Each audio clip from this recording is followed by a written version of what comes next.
شروع کرتا ہوں اللہ کے نام سے جو بڑا مہربان اور نہایت رحم کرنے والا ہے۔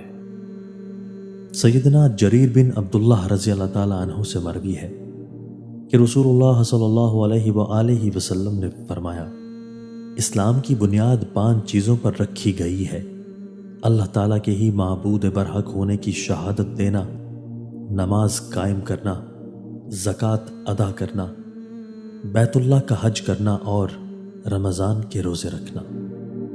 حضرت ابو امامہ رضی اللہ تعالیٰ عنہ سے مروی ہے، کہتے ہیں کہ ایک آدمی نے کہا، اے اللہ کے رسول، ایمان کیا ہے؟ آپ صلی اللہ علیہ وآلہ وسلم نے فرمایا، جب نیکی تمہیں اچھی لگے اور گناہ تمہیں برا لگے تو تم مومن ہو۔ اس نے کہا، اے اللہ کے رسول، گناہ کیا ہے؟